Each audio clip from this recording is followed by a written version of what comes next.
रात का सन्नाटा था, ईरान की जमीन सो रही थी, लेकिन आसमान में हलचल थी, कुछ तेज और तेजतर, और फिर एक जोरदार धमाका। 13 जून की उस सुबह इजराइल ने शुरू किया आंख में सबसे बड़ा हमला, ऑपरेशन राइजिंग लाइन। बिना कोई चेतावनी दिए 200 से ज्यादा फाइटर जेट्स ईरान की हवा में घुस आए। सिर्फ लड़ाकू विमान नहीं, साथ थे ड्रोन, इंटरसेप्टर और एक पूरी प्लानिंग जिसे कई महीनों से बेहद गुप्त रखा गया। पहले घंटे में ही ईरान के एयर डिफेंस सिस्टम को चुप करा दिया गया। जो मिसाइलें रोक सकती थी वो खुद निशाने पर थी, और फिर शुरू हुआ वो जो इजराइल चाहता था, सीधे हमले ईरान के न्यूक्लियर प्रोजेक्ट्स पर।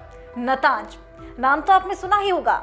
यही है ईरान का सबसे महत्वपूर्ण यूरेनियम एरिशमेंट प्लांट। ऊपर की परतें पूरी तरह तबाह कर दी गई।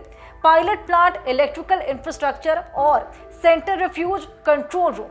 लेकिन असली सवाल ये था, नीचे जो गहराई में छिपा था, क्या वो भी तबाह हुआ? नहीं। रिपोर्ट्स कहती हैं कि नताज के जमीन के नीचे वाले हिस्से अभी तक बचे हुए हैं, और यही वो हिस्सा है जहां पर असली गेम चला रहा था। रेडिएशन हॉल्स, अति गोपनीय प्लूटोनियम रिसर्च सेंटर और वर्ल्ड लेवल सेंट्रीफ्यूज।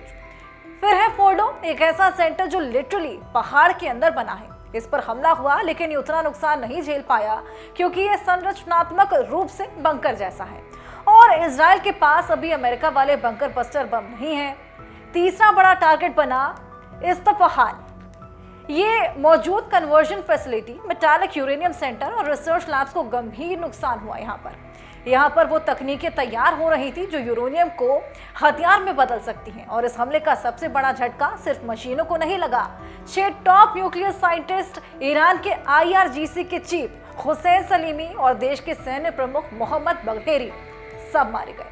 ये कोई सामान्य हमले नहीं थे, ये चुने हुए निशाने पर किए गए डिकैपिटेशन स्ट्राइक्स थे, जहां किसी प्रोजेक्ट को सिर्फ बम से नहीं, उसके दिमाग से खत्म किया जाता है। जी हाँ, ईरान ने जवाब दिया है। 100 से ज्यादा ड्रोन और मिसाइलें छोड़ी गई हैं इजराइल की ओर। लगातार रिटेलिएशन चल रहा है, लेकिन ज्यादातर रास्ते में ही रोक ली गई।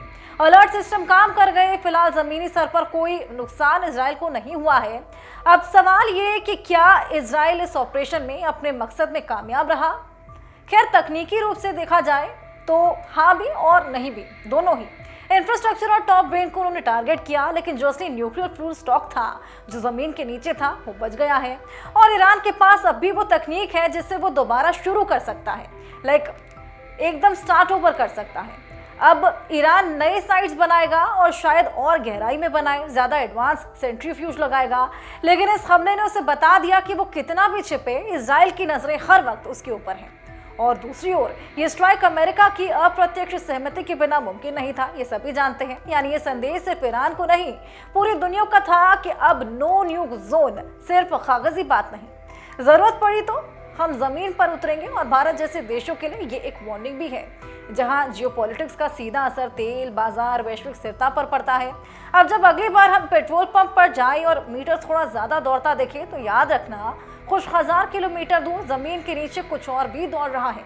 ये ऑपरेशन भले एक दिन का था, लेकिन इसके असर आने वाले महीनों और शायद सालों तक महसूस किए जाएंगे।